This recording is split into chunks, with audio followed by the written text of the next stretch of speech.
And I love in the book, you talk about that. Everybody needs to do their part. And we're not going to be able to make a difference in this world unless each of us becomes radioactive, if each one of us does something about it. Yeah, everybody, see, what started with that started with everybody can do something. Right. And I think what happens is people say, well, if I can't do what Al Sharpton does, or if I can't do what Jesse Jackson does, or if I can't do what Rosa Parks did, or, first of all, the reality is everybody can do something. So we talk about going to Haiti after the earthquake and taking the show to Haiti. Yeah. We talk about going to then what is now South Sudan in the middle of a civil war, and helping to free slaves. So that's why the book was titled Radioactive. What are you going to do about it? Because everybody can do something. Welcome to the Jennifer J. Hammond Podcast. Jennifer is a licensed realtor, educator, speaker, and best-selling author. Jennifer's goal is to help you find your yay in every day. Hello. This is Jennifer Hammond, and I'm so excited. Today we have the very famous, the most amazing Joe Madison, the Black Eagle. And I am so excited because he is the person who taught me about radio and also helped me get on SiriusXM radio. And I'm so grateful to just be a part of now. He has put together a book, Radioactive, a memoir of advocacy and action on the air and in the streets. And you can find him 5 days a week on SiriusXM Urban View. He's known as the Black Eagle. So welcome to the show, Joe. Well, thank you. And we should also say, let people know, what is it, our last two homes? You were able to help us, locate the places we live now. So, and I always remember you saying, I think it was you and Lou Hutt, who, is my accountant and does the show on Urban View. You put together a team. And so, I always want to thank you because you were part of that team. And so I appreciate that. And so I had to team up with Dr. Canton on this book, that he was the one who approached me years ago and said, look, I'll help you get through this. And we spent, I was going to say hours, days, actually years, just recording, turning on a tape recorder and then transcribing and then editing and then trying to decide, well, let's see, does this go in? Does this not go in? And how do we verify everything? And most important of all, what people will understand with Radioactive, it's in my voice. Yeah. It's in my voice. And that's really what I wanted to accomplish. And it's very well done. I've had the opportunity, I haven't read the whole thing from cover to cover, but I've had such an amazing opportunity to get into the chapters. And it has your voice. And I love that because part of the reason you are so, I think, addictive to people. Like I've heard so many people say they got stuck in their car listening to the Black Eagle. They couldn't get out of the car because they were in the middle of something you were explaining, something you were talking about. And it was so powerful that they were just addicted to sit there and continue listening. So your book being in your own voice is so important, and it can be washed away by a lot of editors. And so I'm so glad that it's in your voice. And you mentioned at the beginning with real estate, one of my fond memories is with you and your wife, and you're going to purchase a property. And ironically, it was, a long time ago when there were a lot of short sales and you were purchasing a short sale. I don't know if you remember that part of it. And I remember going, wait, there's all sorts of things you need to know about this. And you said, well, then you need to come on the radio and we need to have this conversation in front of everybody. And this is something you talk about in your book about living out loud. You shared a lot of your life very honestly on the air. And it's something I really admired. And I'm curious if you would expound a little bit on why. Why are you so open to share your life? Well, in part because I think people who hear us, and they believe they know us, and they don't know something I learned a long time ago. You are what you were when. And so, people think, oh, I know him, but they only know me in the present. And so what I wanted to get across was, okay, what was it in your life and how did it progress? And how has it changed? And what impacted you to or me to be who I am now? Like for example, even as I was preparing the book with Dr. Canton, it dawned on me that one, growing up as a teenager, and even before I was a teenager, 10 years old, I was reared by my grandparents, and during the summer, my God, I had to go to work with him on, and again, we used to refer a trash truck. He hauled trash. Wow. This was before waste management, but he was in essence, we would say today, a private entrepreneur. Well, Joseph, you're going to get on the truck with your father. No, you're not going to sit around the house and be lazy. And you're going to go out, and then we're going to haul trash, and we're going to take it to the landfill. And then what? And then you're going to go through the trash and pull out paper and rags and metal, and you're going to stack them. And then every Saturday, we're going to load up the truck, and we're going to take it. In those days, we called it a junkyard. Today, it's what? Recycle, Right. and that's how he made money. And that's how he fed the family. And that's what I did. And so I was thinking to myself as I'm going through this with Dr. Canton, what a life. You've gone, Joe Madison, you've actually gone from working on a dump, hauling trash, to sitting in the Oval Office with the first African-American president of the United States. And oh, by the way, he invited you to the Oval Office. And so I want people to understand, it hasn't been a life of comfort. And I just wanted people to understand, where did the activism start? Well, it started in college, being kicked off the football team, because in the late 60s, the Black students on campus, we talk about Black history being taught. I mean, we were fighting to get it as a curriculum on the campus. And then now we got to get the professors to teach it. And people despised us for doing it. And and then I talk about how, and I always tell people that my life has been impacted by people of all colors.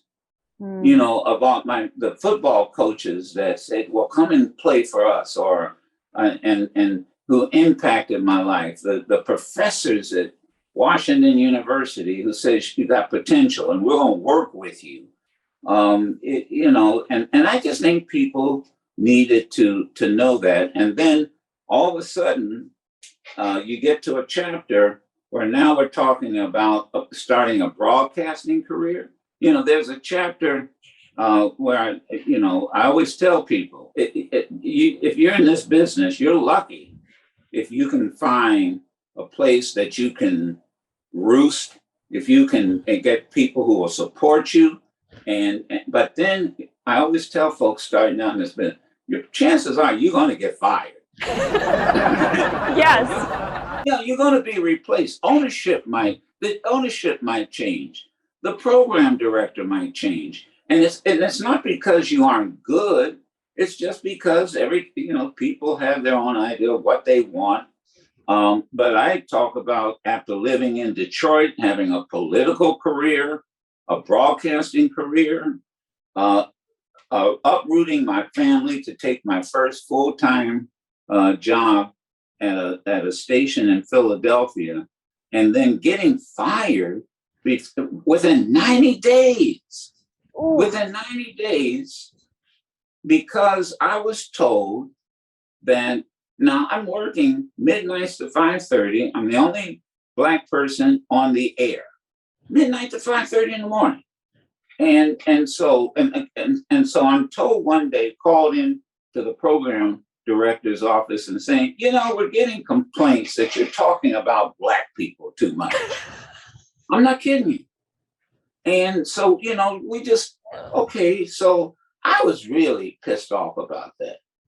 And I said, you know what? I'm not going to put up with this. I mean, these folks knew who I was before I came to Philadelphia. They know that I was with the NAACP for years. They knew I was a civil rights activist.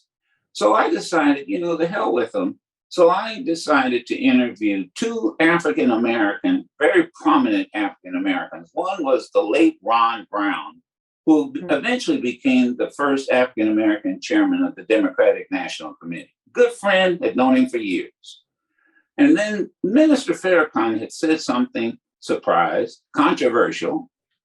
And I said, okay, well, fine. Then I'm going to interview Minister Farrakhan. Because I wanted to, show that there's a dichotomy. I mean, we all don't think alike. And so here was an established politician, Ron Brown. Here was a controversial minister.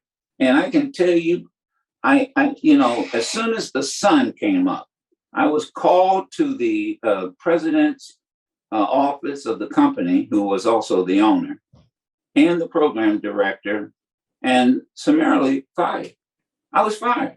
Now, and by the way, the excuse wasn't, we told you not to talk about Black folk. We certainly didn't want Minister Farrakhan on the show. You're being fired because we found out you're going back to Detroit on weekends to do your weekend show, which I was on my own expense. And that's a conflict of interest. Why? Because one station is in Philadelphia. You can't hear it in Detroit. The other station is in Detroit. You can't hear it in Philadelphia. And I said, but weekends are mine. Yeah. I'm going where I want to on weekends. Said, no, we prefer you stay in Philadelphia on weekends. And so I talk about that, but then one door shut, and then I always tell people, I literally was unemployed for over a year. My family had moved. My kids are very young. My wife, Sherry, she had to transfer to Philadelphia. Thank goodness she could. But I mentioned in the book, somebody gave me some great advice that when you're down on your back, at least you're looking up. Yes. And that's been a philosophy of mine. But I talk about those experiences, and then how to take that's why we call it radioactive, Jennifer. How do you take being a broadcaster and conflate it with activism? Right. And so that's what has developed over the years. I love the fact that you have, even when I've been on your show so many times, one of the best things, you've said it to me, I've heard you say it to your guests and people who call in, is what are you going to do about it? Right. Because you're doing lots, but every one of us has to play our part. And I love in the book, you talk about that. Everybody needs to do their part. And we're not going to be able to make a difference in this world unless each of us becomes radioactive, if each one of us does something about it. Yeah, everybody, see, what started with that started with everybody can do something.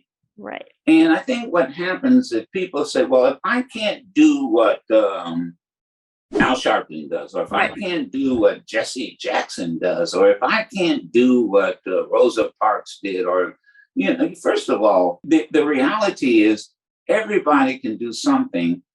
The thing that it always irritated me about talk radio is that people would call up, comment, complain, and then hang up and not do anything. Yeah. I mean, let me give you an example. I spent almost 4 hours not too long ago talking about student debt, and educating people that there's something like almost $2 trillion of student debt. There's more, as you know, there's more student debt than there is credit card debt. Yep. And so I'm at a round table meeting with senators on Capitol Hill. And they said, look, we've done our part. The president of the United States, he needs to hear from your audience. And he's the one that could right now cancel student debt right now. Wow. It's just a matter of a signature. Yep. You need to go back and tell your audience, call the president. Don't call us. We've already passed the legislation. Well, once again, people were calling. Every caller for 4 hours called and talked about how much student debt they had. I'm serious. We had people who were, lady said, I'm 60 years old and I've got $100,000 in student debt. Oof. And I'm going, you'll never pay it off. Nope. And so I said, well, before you hang up, what are you going to do about it? Yeah. And the key is communicate. And I always say call, but my goodness, email, tweet, write, whatever. But put the pressure on, and that's what I have come to learn is what I think is one of the best ways to use this format we call talk radio. Now, when I first started, talk radio did all kinds of things. I mean, I worked at a station where lady gave, I think I talked about this in a book. She would brag to the program director, oh, my lines are filled. Look at the calls that are coming in. And all she did was people would call in and give her their zodiac sign. And she would say, okay, you are a Gemini or you're a Sagittarius, and this would be. And then it finally dawned on the program people, nobody gives a damn about anybody else's zodiac sign. Amen. They don't care. Nope. They're calling because they want their own. But then I said, there's got to be more to this. So we talk about going to Haiti after the earthquake and taking the show to Haiti. Yeah. We talk about going to then what is now South Sudan in the middle of a civil war, and helping to free slaves. So that's why the book was titled Radioactive. What are you going to do about it? Because everybody can do something.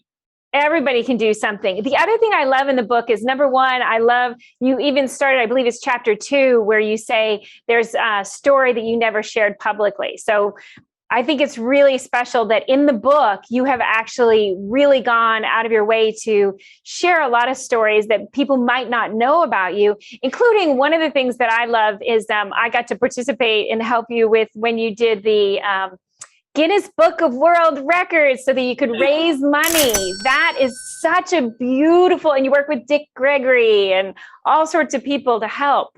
That was the building that was helping to raise money to build the African American Museum here in Washington.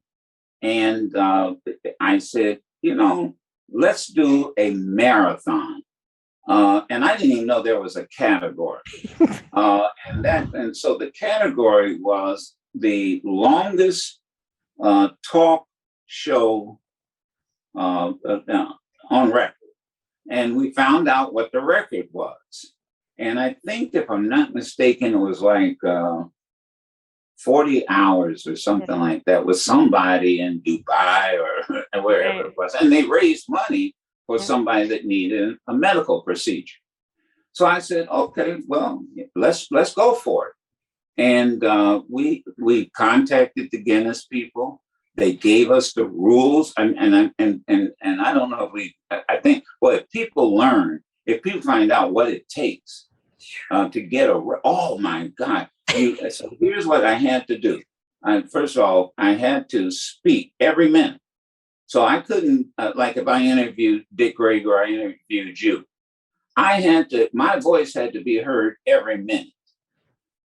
So because if you interview Dick, you can ask Dick Gregory one question and you'll just go for, Brian Lamb said the longest interview he ever did on C-SPAN, the longest answer he ever got on C-SPAN was Dick Gregory, who he asked one question and got a 32-minute response. and then you had to have witnesses. Yeah. So we ended up, 52 or 54 hours. We did break the Guinness Book of World Record, but we raised $250,000 plus for the museum. And once again, that was again using this platform. And I talk about that. I talk about the fact that I was abandoned. My sister and I were abandoned as a child when I was just 2 years old. That's how I ended up living with my grandfather. I talk about the book had to be delayed because Professor Henry Louis Gates had decided he wanted to do My Roots, and the famous iconic PBS special, Finding Your Roots. And it took him 5 years. And one of the things I talk about in the book is how one of the biggest surprises, and this is just a couple of years ago, I didn't realize, and when as a matter of fact, the story goes, he called up and said, we're finally finished. Joe, I know it took a long time to do it, but the reason was we did your DNA, and we found out that the man you thought was your father, Felix Madison, and there's a photograph of him in the book, is not your biological father. And I go, well, who is? Well, it's a man by the name of Herman Haygood. And I'm going, really? Oh, and by the way, you've got two brothers, and neither of us, the three of us, didn't know each other. One of them, we actually grew up together in the same neighborhood, went to the same elementary school, went to the same high school. Wow. And we went to the same parties. And we had never met. And then one brother lived in California with the biological father. And the reason we found out about we found out is that the younger brother, he thought he was the only son, and he did his DNA, and that started crossing. That started messing things up, Jennifer. And that's when they said, whoa, wait a minute, nothing's matching with Felix Madison. Now, he's my father. Don't get me wrong. He's just not my biological father. And so if the book had been written before that, we found that out, we'd have had to write the book all over again. Because and then there's, of course, the fight with prostate cancer. And I went public with it. I actually did my show while going through prostate cancer treatment. We talk about how Sherry, who's the executive producer, ended up having a stroke in the middle of a show. Now, and so what we did was we talked about it on the air, and the response was, thank you.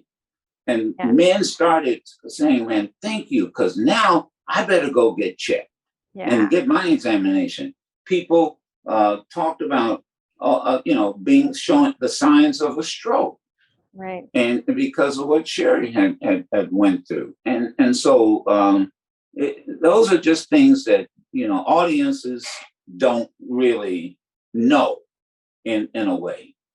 And I will say that I was there. I had a moment of what you just described. And when you came off the air one day, I'd been on as a guest, and then you told me you had cancer and that you asked me to also be a part of your show while you were going out to California for cancer treatment. And so I remember that moment. It's like a moment that I'll never forget. My mother also having passed from cancer. I remember just that moment of going, no, we need to make sure that we surround, Joe with as much love and healing so that you could continue. And I was so impressed that you continued during that whole cancer treatment. You continued to do your show live, getting up at the middle of the night in California. That was too. We have to get, because it's California time.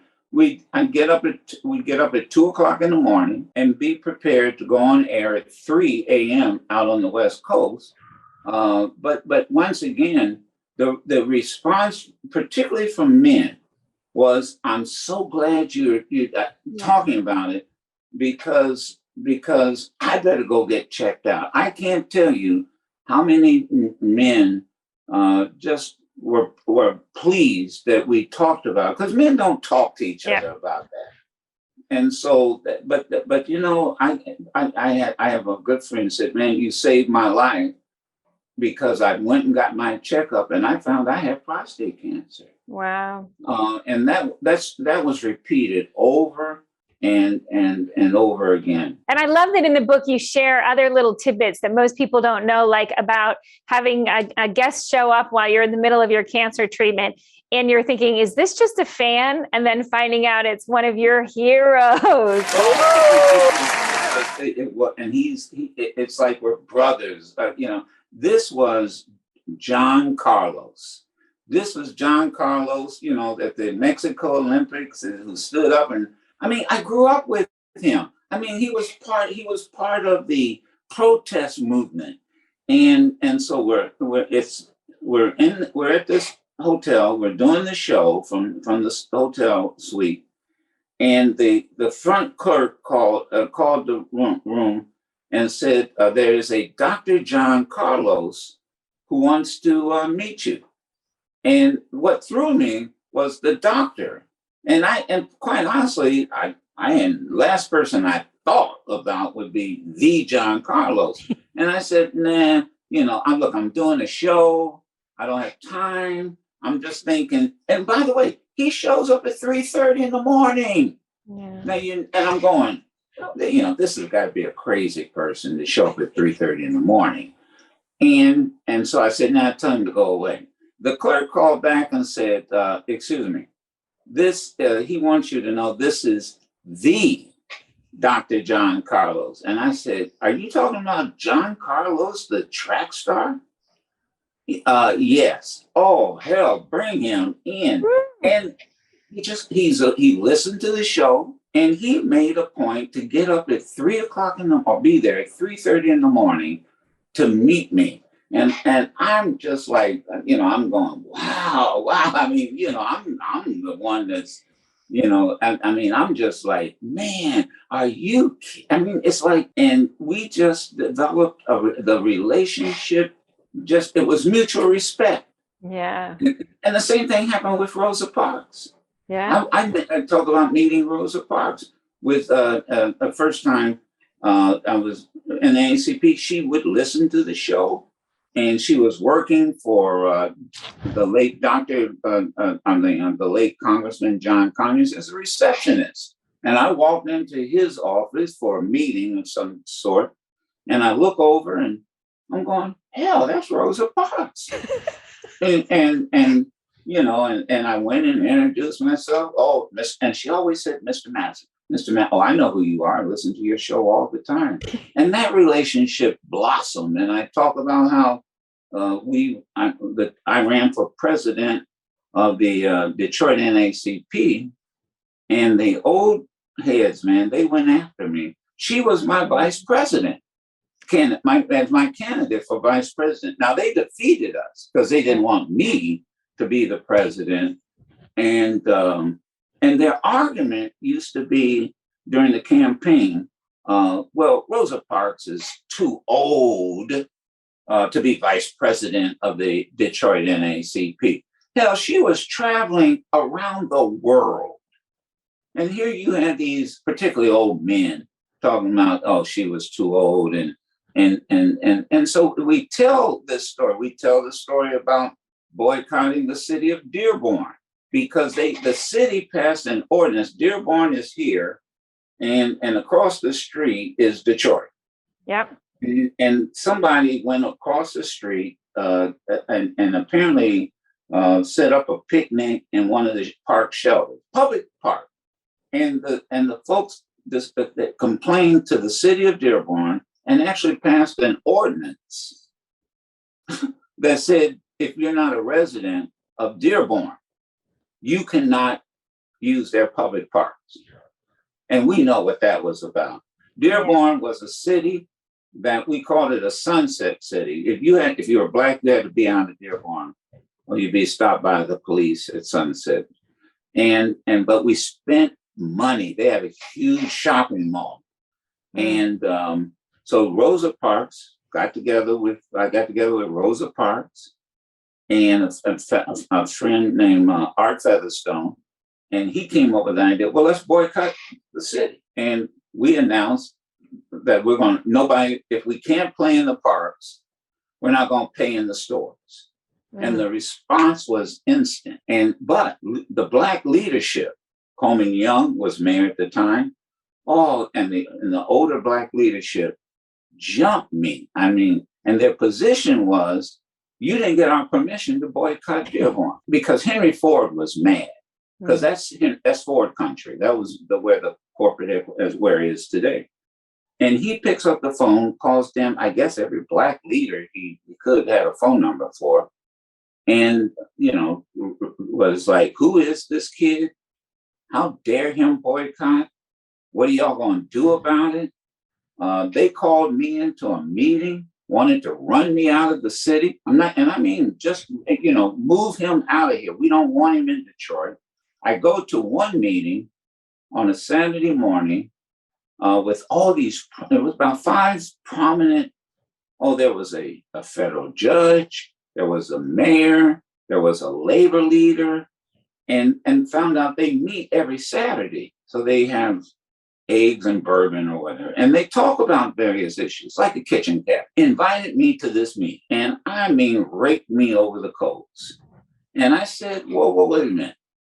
And I said, and the mayor said to me, you didn't get, young man, you remind me of myself when I was your age, but you didn't get permission from me to have that boycott. And I said, excuse me, with all due respect, Mayor, I don't need your permission to call a boycott. And he actually said to me, son, you need my permission to fart in this city. Oh, I'm like, but guess what happened? What? The boycott went on, and it ended up in the Michigan Supreme Court and was ruled the ordinance was ruled unconstitutional. It was ruled unconstitutional. All of that is sort of in detail, and like I said, in my voice. So it's not somebody interpreting what happened. Yeah. I like that. And the book is filled with so much of that. And I know that we're just about out of time. I wanted to make sure that people, they know where they can, the book is just loaded with so many things. And the last chapter in the book, which I of course think that you should do a second book and an Audible book. I'm going to put that out there because I'd love to hear your actual voice reading it. But the last chapter, you talk about a moment or a movement. And I think that that's really critical, because one of the questions I was going to ask you is, why now? I know you've been working on this book forever, but talk about that last chapter. Well, it comes from a professor, the late Professor Ron Walters, who for years was the political science chairman at Howard University, very good friend, campaign manager when Jesse Jackson ran for president of the United States. And he told me a story of how he was lecturing to a group of students. And this was a time when there was student protests going on, I think because of police brutality, much like we're dealing with today. Yeah. And and he said, look, students, you got to understand that you organize moments. You go and you have a demonstration. You have a march. Then you get back, and always remember, you get back in your car, you get back on the buses, and you go back to campus. And quite candidly, all you've had is a moment. Right. But what you have to organize is a movement. And I guess one of the students said, well, Dr. Walters, what's the difference between a moment and a movement? And he said, all movements require sacrifice. Yes. All movements require sacrifice, more than just a moment. Yes. And when you think about you think about humankind, I don't care if it's religion, I don't care if it's civil rights movement, all movements require sacrifice. And so when I think about the people that I've met and known, and who have been part of movements, it's what they've sacrificed. And so that's where that chapter comes from. And that's what I always say like when the time we were doing the hunger strike, which is not in the book, may have to extend the book. But I decided that I was going to join the movement when we tried to get the voting rights bill passed. Now, there were a lot of moments. People went in front of the White House and got arrested. People went up and to get the Senate to vote. I had, pray-ins and that type of thing. And I decided to join them, but I wanted to do something that would get people's attention. And that's when I decided I'll do a hunger strike, which means I'm not going to eat any solid food until this bill is passed. And it went on for 72 days. Woo. And I juiced, I did smoothies, and people said, but why are you doing it? I said, why? And then here's what they said. Why are you sacrificing your life? Because it's a movement. That's right. It's a movement. That's why. And we came within 2 votes.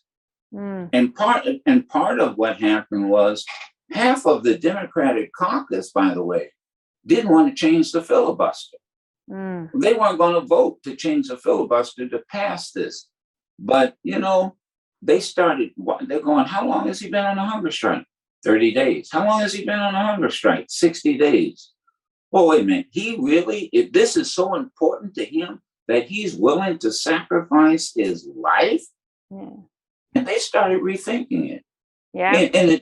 In addition to the demonstrations that were going on. So it wasn't just one person, but that's how things get changed when people are willing to sacrifice. And that Dick Gregory is smiling down on you for your. I thought when I decided to do.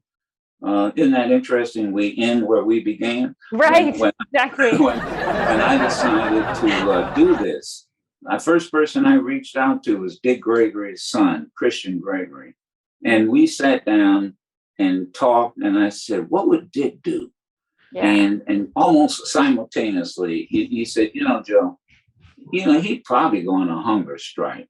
And by the way, he wouldn't ask anybody's permission. No. He would do it. No, that's right. That's the spirit that I took into it. Well, I love it. Thank you so much for sharing that. And thank you for persisting all the way through to get the book published, because I know that took hours and hours. days. I mean, I think we ended up with Dr. Canton. I have to give him a lot of credit. I think he, I said, when did we start this? He said, if you really want to know, I asked you 11 years ago to do this.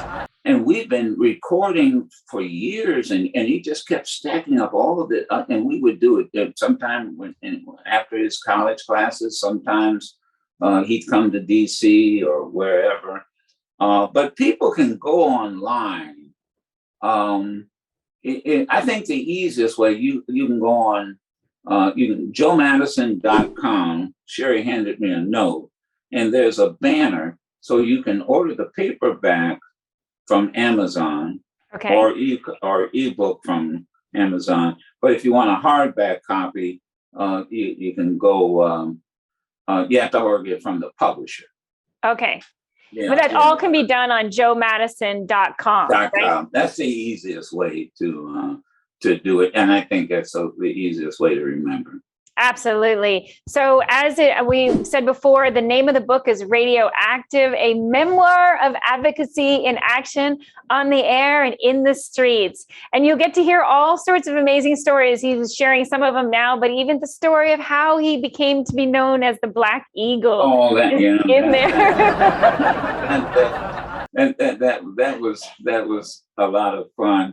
And all that, and people gave me hell when I started using that as a handle, and everybody has one. I mean, Howard Stern, the king of all media, that type of thing. But that story's in there too. Deals with a name we haven't heard a lot of, Ollie North. Yeah. Yeah, he's part responsible. Exactly. I was so happy when I read that part. I was like, wow. And that was the rest of the story, as they said, for many things. The rest of the story is in the book. So go get the book Radioactive. Go to joemadison.com. And as you know, it's always such a pleasure, Joe, to help. To be any part of your life. And thank you for all that you've done to mentor me and to get me into action as well. Yes. Thank and you. Sherry sends her love and this and most important, your expertise that has her very comfortable. My position, happy life. So. That's right. And I love the dedication you put in the front of the book that she is your angel walking on. No question. And the children and grandchildren are my inspiration because I want to leave them a better world. Yeah. Than I found them. I think that's what each generation owes the next generation. I agree. And I think you're doing a great job of it. And as I know, your children, Monisha and the one, they're so proud of you and what you've done. I'm proud of them. Those are some, there are some, Jason, Monisha, Michelle, Shauna. Oh, gee, I mean, if I just had half of their smarts when I was coming up, I'd be a lot further along than I am now. Brilliant kids. And the grandchildren, and just enjoying watching grow. But that's why this is why we should make it a better world. That's right. We have to make it a better world. Thank you, Jennifer. I appreciate it. It is my pleasure. Thank you so much. And as I always say, and you've heard me say a million times, thank you. Okay.